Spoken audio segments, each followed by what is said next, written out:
In this lecture, we discuss how we create circuits that can store state.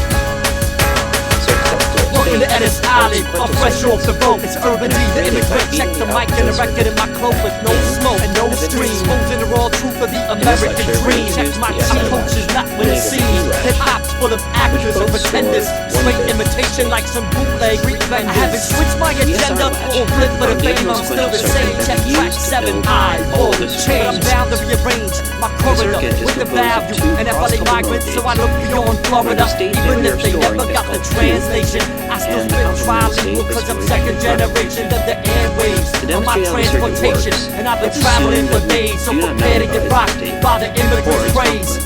With the passport, always visible in my rhyme, giving you peace of mind. Cause everybody just wants a piece of my time, so I'm sometimes worn out.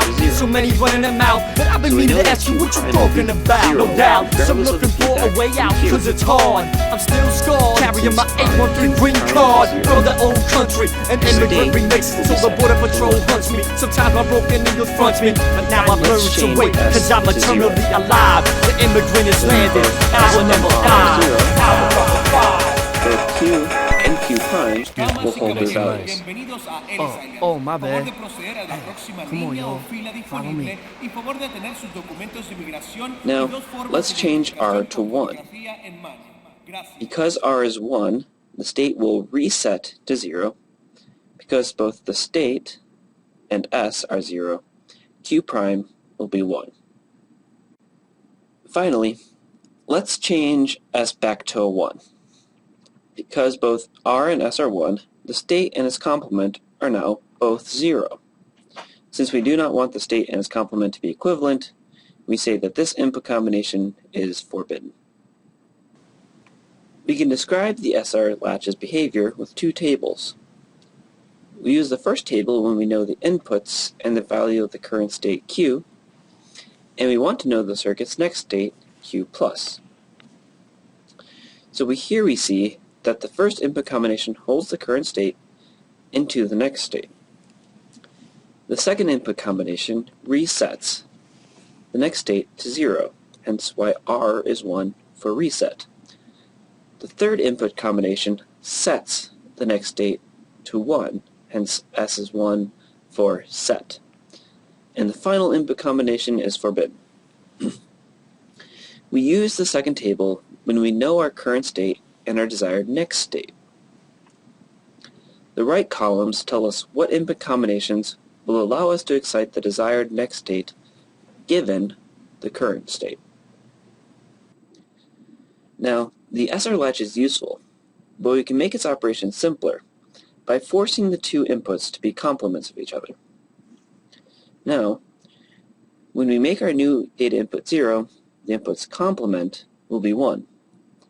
This will reset the state of the latch to 0. Q prime will also become 1. When we change the data input to 1, the input's complement and the Q prime become 0. Then the state of the latch is set to 1. We can describe the D latch's behavior with the same tables as before. Notice that the next state is always the same as the data input. Much simpler, huh? When we design sequential circuits, we want to synchronize the times when all state storage components store new data. We synchronize these components with a signal called the clock that oscillates between 0 and 1. To help synchronize the components, we can add a clock command to our latch that acts as a gatekeeper that allows the latch to change its value only when the clock's value is 1. For example, suppose that the data input has the following waveform, and they want to determine the state of the D latch. Initially, we do not know the state of the flip-flop, but whenever the clock is 1, the latch can change the state, and the latch's state will equal the data input. Whenever the clock is 0, the latch will hold its state constant and ignore the data input. This gated latch is not ideal, though, because we must hold the data input at the desired input value for half of the clock cycle, and that cuts down the time that we have to perform calculations during the clock cycle in half. An alternative clocking method for synchronizing state storage components is called edge triggering. When we use an edge triggering clocking scheme, we call the latch a flip-flop. When we have a positive edge triggered flip-flop, we draw the circuit components as shown above, and the flip-flop reads and stores the value of the input only when the clock rises from 0 to 1. So again, we do not know the flip-flop's state to start, but at the first positive clock edge, the data input resets the state to 0.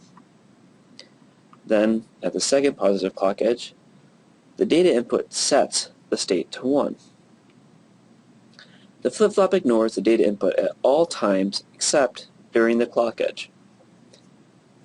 If the data input ever changes close to the clock edge, the flip-flop will store the value of the input from just before the clock edge. When we have a negative edge-triggered flip-flop, we add a complement circle to the diagram, and the state of the flip-flop will update only when the clock falls from 1 to 0. Let's recap.